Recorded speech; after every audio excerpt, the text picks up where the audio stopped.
దేవుని నామమునకు స్తోత్రములండి. ఈనాటి ధ్యానాంశము మన స్వభావము ఏలియా వంటి స్వభావము అవ్వాలని దేవుని కోరిక. నిన్నటి దినం వరకు కొన్ని రోజులు కాలముల గురించి నేర్చుకోవడానికి సమయం ఇచ్చినందుకు వేలాది స్తోత్రములండి దేవుడు. అదేవిధంగా మరి ఏలియా గురించి మనకు కొన్ని ఆసక్తికరమైన విషయములు నేర్పిస్తున్నందుకు వేలాది స్తోత్రాలండి. మొదటి భాగముగా మరి యాకోబు పత్రిక 5:17 ఏలియా మన వంటి స్వభావం కలిగిన మనుషుడే. వర్షింపకుండానట్లు అతడు ఆసక్తితో ప్రార్థన చేయగా 3.5 సంవత్సరముల వరకు భూమి మీద వర్షింపలేదు. అతడు మరలా ప్రార్థన చేయగా ఆకాశము వర్షమిచ్చెను, భూమి తన ఫలమిచ్చెను. ఏలియా మన వంటి స్వభావం కలిగిన మనుషుడే. అతడు ఆసక్తితో ప్రార్థన చేయగా వర్షింపకుండా ఆకాశములు మూయబడినాయి. మరలా ఆసక్తి కలిగి ప్రార్థించగా మరలా వర్షించాయి. ఒక్క మాటలో చెప్పాలంటే ఆకాశమునకు ఆజ్ఞాపించగలిగినవాడు, మరో భాషలో చెప్పాలంటే ప్రకృతిని శాసించగలిగినవాడు. అతని స్థాయికి పరాకాష్ఠ ఉపమానము నిదర్శనము కదా. ఏలయనగా ఏమని చెప్పాడంటే, నేనే దైవజనుడినైతే అగ్ని ఆకాశం నుండి దిగును కాక అనగానే అతని ఆనతి కోసమే ఎదురు చూస్తున్నట్లుగా ఆకాశము తెరవబడినట్లు ఆకాశం అగ్ని పంపి అతని స్థాయిని రుజువు చేయడానికి పరలోకము నుండి వర్షమును పంపిన తీరును చూస్తే ఆ దైవజనుడి స్థాయి మనము అర్థం చేసుకోవచ్చు. సేవా పోరాటంలో అలసిన దైవజనుడైన ఏలియా మరణాపేక్ష కలిగిన వారై ప్రార్థించగా ప్రభువు అసలు నీకు మరణమే లేదంటూ కొనిపోవడము దేవుని హృదయంలో అతను సంపాదించుకున్న స్థానానికి తిరుగులేనితనంనకు తార్కాణమే కదా.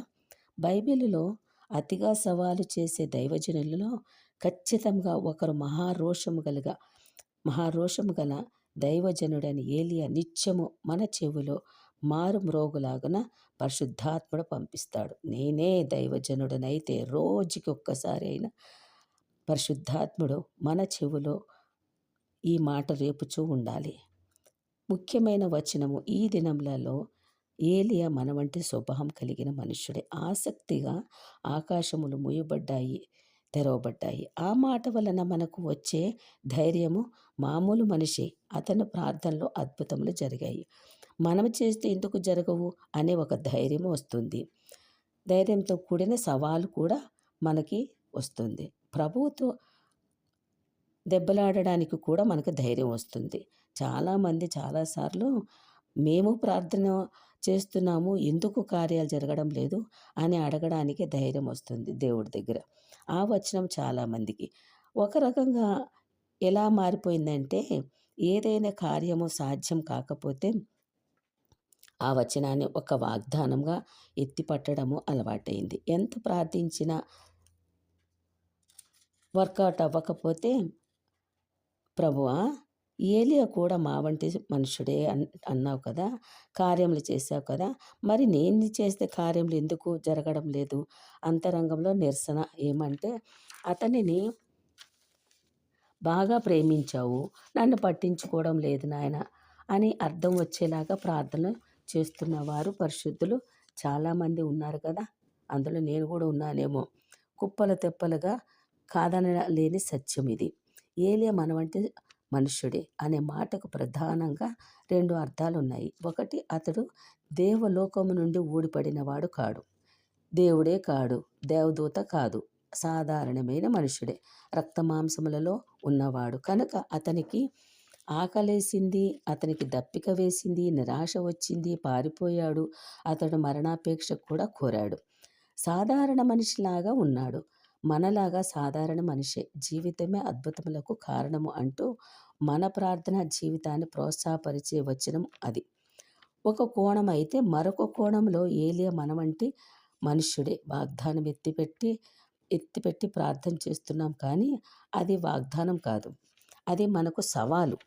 ఏమంటే ఏలియా మన వంటి మనుష్యుడే.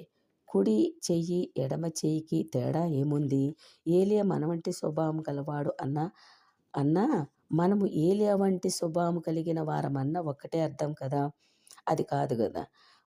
మనలోని ఎవరైనా ధైర్యముగా నిలవబడి నా స్వభావము ఏలియా స్వభావం వంటి స్వభావమే అని చెప్పగలిగిన వారు ఉన్నారంటే ఒక్కరు కూడా మాట్లాడలేరు. మన స్వభావము మనకు తెలుసు. మన బలహీనతలు మనకు తెలుసు. మన లోపములు మనకు తెలుసు. ఏలియా స్వభావం యొక్క ఔన్నత్యము మనకు తెలుసు. అమ్మో! ఏలియా ఎక్కడ? మనమెక్కడ? ఆయన స్వభావం ఎక్కడ? మన బుద్ధులెక్కడ? ఒక్క రెప్పపాటు కాలంలో అంతరంగం కనబడప కనబడిపోతే ఏలియా రోషముగా ప్రార్థన చేస్తాడు. మామూలుగా ఏదో కుటుంబం గురించి ప్రార్థనలు కాదండి. ఆకాశాన్ని శాసించగలిగిన వాడు కదా! భూమిని శాసించగలిగిన ఒక మహా అద్భుతమైన సాధారణమైన సీదా మనిషి ఏలియా. ఏదైనా ప్రార్థనలో జవాబు రాకపోతే ఏలియా మా వంటి స్వభావం కలిగిన వాడే కానీ అతడు ప్రార్థన చేస్తే కార్యములు చేసావు. నేను ప్రార్థన చేస్తే కార్యం చేయలేదేంటి ప్రభు అంటూ ప్రభువును నిలదీయడానికి పనికి వస్తుందా ఆ వచనము? మనకు అర్థం కాక అర్థము అవ్వగలిగితే ప్రభువు ఆ వచనము ద్వారా మనలను నిలదీస్తున్నాడు కూడా. ఏలియా స్వభావం ఎక్కడ? మీ స్వభావం ఎక్కడ అంటున్నాడు దేవుడు. ఏలియా వైఖరి ఎక్కడ? మీ వైఖరి ఎక్కడ అంటున్నాడు దేవుడు. ఆకాశము లోబడిందంటే, పరలోకము స్పందించిందంటే, ప్రకృతిని శాసించాడంటే అది అతని వైఖరి, అతని స్వభావము. ఏలియా మన వంటి స్వభావం కలిగిన వాడే అన్నంత ఈజీగా అంటే సులువుగా మనము ఏలియా వలె స్వభావం కలిగిన వారమనే అని చెప్పలేము. ఎందుకు? రెండు ఒకటే అయితే మన చర్చెస్లో ప్రసంగములలో నేను ఏలియా వంటి వాడినేనని మన మనస్సాక్షి ఒప్పుకోదు, ధైర్యం సరిపోదు ఆ మాట. అలాగూ చెప్పవలసి వస్తే ప్రభు సన్నిధిలో ఏడవడం తప్ప ఇంకొక జవాబు ఉండదు. సరిగ్గా అలాంటి కారణం కొరకు మనము ఆలోచించాలి. అది ఒక ఆశగానే మిగలకూడదు. అది అందని అంతస్తుగా మిగలకూడదు. అది అందని పుల్లని ద్రాక్ష కాదు కదా. మనకు అనుగ్రహింపబడబోవు దైవిక స్వభావము క్రైస్తవ్యంలో ప్రకటిస్తున్నాను.